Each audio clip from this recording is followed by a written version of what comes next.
Hello everyone, কেমন আছেন আপনারা সবাই? আজকে হঠাৎ করেই বিশ্বজিৎ দুপুরবেলা প্ল্যানিং করলো যে চল দুজন মিলে বারাসাতে যাব হেলমেট কেনার জন্যে। কোনো রকম লোকেশান, কোন জায়গায় যাব কিছুই জানি না। জায়গাটা যে কোথা থেকে হেলমেট কিনবো সেটাও জানি না। আমরা চাপাডালিতে নেমে তারপর তাই গুগল সার্চ করে তাই দেখলাম যে হ্যাঁ, রামকৃষ্ণপুরের ওখানে অনেকগুলো হেলমেটের দোকান রয়েছে। তো আমরা যশোর রোড ধরে সোজা হাঁটতে থাকি।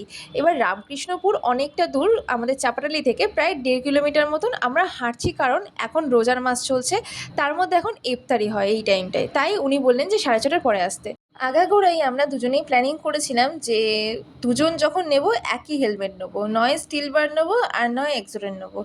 তো ওখানে গিয়ে তো দেখলাম যে স্টিল বারও ভালো ছিল, কিন্তু ওই যে ওর যেহেতু প্রথম থেকেই পছন্দ যে এক্সোরের হেলমেট নেওয়ার, তাই ওর মন সেখানে গিয়েই দাঁড়ালো। আমার তো স্টিল বার প্রথমে দেখেই পছন্দ হয়ে গেল, কিন্তু ও যখন একটা এক্সোরের হেলমেট দেখাতে বললো, ওর প্রথম দেখেই খুব পছন্দ হয়ে গেছিলো।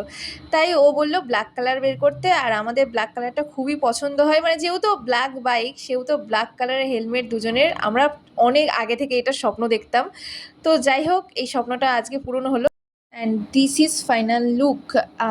আমাদের এখন হেলমেটের সব জামা কাপড় চেঞ্জ করা হচ্ছে, মানে সাদা জামা ছিল সেখান থেকে কালো জামা পরানো হলো। দুটো হেলমেটেরই সেম ব্ল্যাক গ্লাস লাগিয়ে নিয়েছি আমরা সামনে। যেহেতু পুরোপুরি ব্ল্যাক সেহেতু ব্ল্যাকটাই বেশি প্রেফার করে, হোয়াইটটা অবশ্যই সবার পছন্দ সমান হয় না, যার যার পছন্দ তার তার ডিফারেন্ট পছন্দ হয়।